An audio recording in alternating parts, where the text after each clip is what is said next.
جب آپ رات کو آسمان کی طرف دیکھتے ہیں تو آپ نے کبھی نہ کبھی یہ تو سوچا ہوگا کہ کائنات جو ہے ایک بہت ہی لمبا کبھی نہ ختم ہونے والا ایک بلیک سی ہے. لیکن کیا آپ نے کبھی یہ سوچا کہ کائنات کا آخر کلر کیا ہے پڑا؟ تو آج کی اس ویڈیو میں آپ کو یہی بتاؤں گا. تو اس چینل کو سبسکرائب کر لیں اور ساتھ میں بیل آئیکن کو بھی دبا دیجئے. السلام علیکم دوستوں، میں ہوں سعد صدیقی اور آپ دیکھ رہے ہیں سعد ٹی وی. تو چلتے ہیں ویڈیو کی طرف. برطانیہ میں ایک یونیورسٹی کے پروفیسر نے بتایا کہ کالا رنگ ہی نہیں ہوتا، یعنی کالا صرف قابل شناخت روشنی کی عدم موجودگی ہوتی ہے.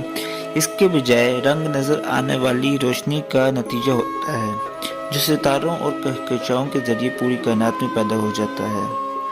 2002 میں آسٹریلیا کی ایک یونیورسٹی کے ایک پروفیسر نے ایک تحقیق کی جس میں ہزاروں کہکشاؤں سے آنے والی روشنیوں کی پیمائش کی گئی.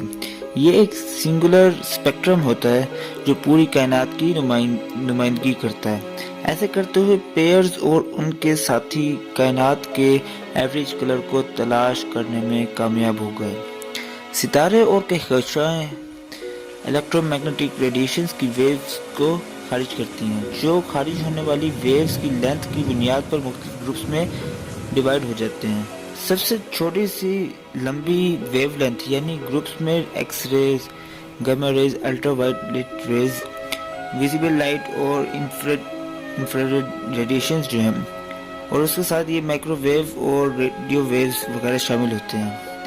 ویزیبل لائٹ ویو لینتھ کی لیمٹ کے لحاظ سے الیکٹرو میگنیٹک اسپیکٹرم جو ہے اس کا ایک چھوٹا سا حصہ بناتی ہے، لیکن یہ ایک سنگل ہوتا ہے جسے آنکھ دیکھ سکتی ہے، اور مطلب کہ جو ہم رنگوں کے طور پر سمجھتے ہیں وہ دراصل نظر آنے والی روشنی کی صرف مختلف ویو لینتھ ہوتی ہیں.